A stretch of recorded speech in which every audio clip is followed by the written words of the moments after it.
안녕하세요. 백두산 금융연구소의 백두산입니다. 12월 12일 목요일 이슈와 시황 살펴보도록 하겠습니다. 어제는 굉장히 중요한 이슈가 있었죠. 어제 미국의 금리 결정 FOMC 회의가 있었는데요. 어제 사실 좀 서프라이즈가 나왔습니다. 저는 내심 좀 서프라이즈 했어요. 제가 봤을 때 시장의 반응도 조금 서프라이즈 했던 것 같습니다. 구체적으로 내용을 살펴볼 건데요. 이승훈 애널리스트, 메리츠 종금에 있는 이승훈 애널리스트의 경제맥이라는 리포트의 내용이 괜찮아서 요거 보면서 말씀드리도록 하겠습니다. 일단 어제 내용, 굉장히 비둘기파적이었다. 굉장히 도비시한 성격이 나왔다. 만장일치에 가까운 동결. 만장일치 동결. 만장일치 금리 동결이라는 얘기죠. 그리고 어제 얘기에서 가장 핵심적인 건 뭐냐면 2020년 말까지 기준금리를 동결한다라는 내용이 가장 핵심입니다. 원래 연방준비제도에서 자주 시장을 안정시키기 위해서 써먹던 전략 중에 하나입니다. 언제까지 금리를 어떻게 하겠다라고 해서 통화정책에 대한 불확실성을 완전히 제거하고 가는 거죠. 그래서 솔직히 어제 딱히 무슨 큰 호재가 나오겠느냐, 무슨 서프라이즈가 있겠느냐 했는데 좋은 쪽으로 서프라이즈 했습니다. 그래서 2020년 말까지 동결. 이로써 통화정책에 대한 불확실성은 완전히 사라졌다. 통화정책은 이제 어떤 쪽으로 지금 나오고 있는 거냐면 주식시장의 대세 상승, 이제 버블이 만들어지겠구나라는 거를 암시하고 있습니다. 2020년 말까지 금리 동결한다라는 얘기는 뭐예요? 이 결국 미국의 통화 정책은 전 세계에 다 영향을 미치는 겁니다. 일본, 유럽, 한국, 독일, 독일은 제외하고 유로존이니까. 아무튼 전 세계의 금리와 관련된 부분, 전 세계 통화 정책에 영향을 미치는 정책이 2020년 말까지 동결이라는 얘기는 2020년 말까지 금융위기 없다는 겁니다.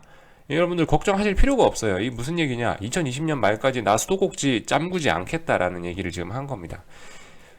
어떤 위기가 나려면은 계속 물 나오던 걸 물을 잠궈야지 물이 말라가면서 금융위기가 터진다고 했죠.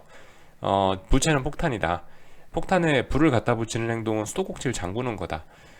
금리 인상이 바로 폭탄에 불을 붙이는 행동인데 금리 동결 언제까지? 2020년 말까지. 굉장히 호재라고 생각하시면 됩니다. 근데 이 문제는 주식시장의 모습이죠. 주식시장의 모습이 일단 어제 내용상은 여러분들 굉장히 좋아요. 내용상은 좋은데 문제는 이제 지금이 2019년 12월이라는 거죠. 그죠? 2019년 12월. 올해가 얼마 남지 않았고 그리고 12월이 얼마 남지 않았기 때문에 이게 왜냐면 이제 주식시장은 어디까지나 투기적인 흐름, 주식시장의 단기적인 움직임은 어디까지나 투기적인 것이기 때문에 이게 원래 이벤트의 내용상으로 보면 이 정고점을 넘어갈 만한 어떠한 큰 이펙트, 큰 내용이 있다고 생각이 되지만요. 어쨌든 투기적인 사람들 입장에서 보면 당장 오늘 내일 돈을 벌어야 되는 우리 투기자들, 매매자들 입장에서 보면 이게 정고점을 넘어가기는 어려운 이슈였다. 그래서 어쨌든 호재임에도 불구하고 S&P 나스닥은 여전히 정고점을 넘지 못했습니다. 앞으로 저항에 시달릴 수도 있겠죠. 네, 전고점 S&P 나스닥 그런 점들을 아셔야 될 것 같고, 그래서 한국 시장 반응도 사실 좀 안타깝다고 얘기를 해야 되나? 일단 오르니까 좋아요. 오르니까 좋은데 여기 보시면 제가 이렇게 그 분홍색 박스로 대충 표시해 놓은 부분이 저항입니다. 저항인데 삼성전자 어떻습니까? 오늘 시초가에 2% 떠가지고 사실상 또 다른 하나의 고점을 또 만들어내고 있는, 결과적으로 12월 달 중에 이 정고점 안 넘어가겠다는 거예요. 오늘 지금 12일, 오늘이 선물 옵션 동시 만기인데요. 오늘 쉽게 말해서 어떤 좀 단기적인 고점이 좀 나오는 것이 아닌가라는 생각이 듭니다. 말씀드렸죠. 이미 오래전부터 계속 주장하는 바는 12월 3일, 12월 4일 요때쯤에 이 지수가 반등을 시작했는데 이 반등 시에 여기서 필요했던 조건을 갖추지 못하고 반등을 했다라고 말씀드렸죠. 저점에 대한 테스트가 들어갔어야 되는데 저점에 대한 테스트 없이 지수가 너무 성급하게 올라가기 시작했다. 그 성급하게 올라간 그 내용의 끝이 결국 이런 모습이 아닌가 싶습니다. 아마 그래서 개인적으로 오늘이 어떤 좀 단기적인 이 코스피 코스닥 박스권의 고점이 아닐까라는 생각을 하고 있습니다. 이 정도 박스권으로 보시면 될 것 같아요.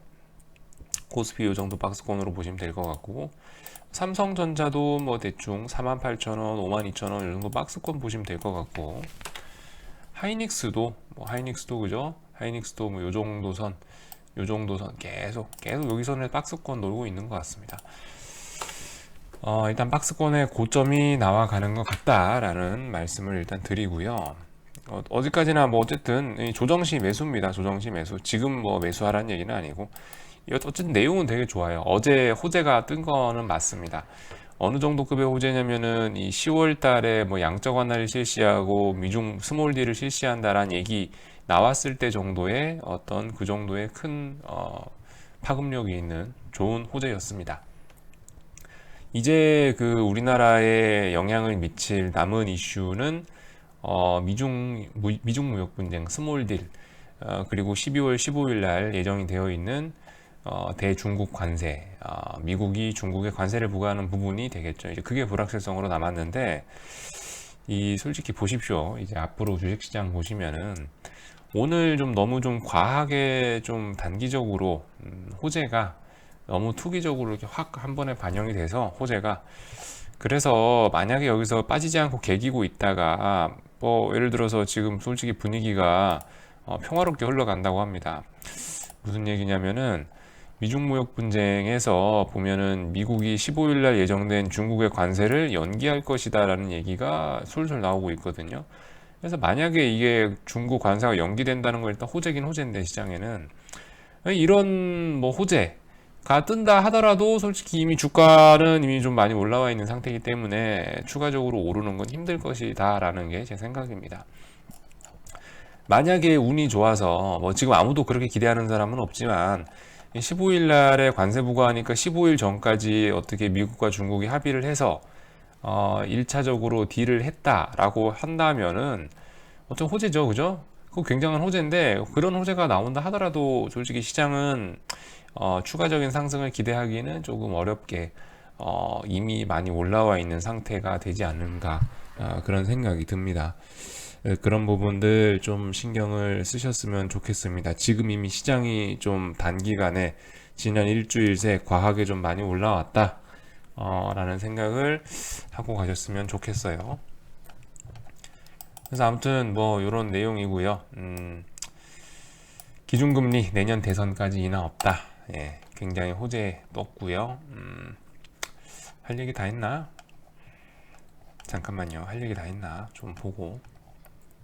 할 얘기 다 한 것 같긴 한데, 어쨌든 지금 12월 달 말이라는 게 어떤 좀 지수의 상승, 추가적인 상승이나 이런 걸 좀 제한하는 요소인 거죠. 특히 우리나라 같은 경우는 법이 주가 상승을 많이 막는 경향이 있고, 뭐 예를 들면 대주주의 양도소득세, 대주주는 양도소득세를 내야 되는 그런 요건이라든가, 내년 12월도 분명히 주가는 비리비리할 겁니다. 내년 12월도 12월만 되면 대주주들이, 큰 손들이 세금을 피하기 위해서 무조건 주식을 12월에 팔아야 되기 때문에 하여튼 매년 12월은 안 좋을 겁니다. 그래서 어쨌든 내년 1월 되면 주식들이 좀 많이 좀 오를 것 같고요. 내년 1월에 많이 사겠죠. 큰 손들이 또 12월에 팔았으니까. 네, 뭐 딱히 뭐 별다른 건 없고, 드디어 아람코가 상장했네요. 그죠? 아람코가 진짜 몇 년 단위로 아람코가 상장한다 안 한다 라는 이슈가 계속 시장에 나왔던 것 같습니다. 상한가 같다고 하네요. 우리나라는 상한가가 15%인데 뭐 사우디 증시는 상한가가 몇 프로인지 모르겠습니다만, 더럽게 느리네요. 그죠? 기사를 한번 보긴 봐야 되는데,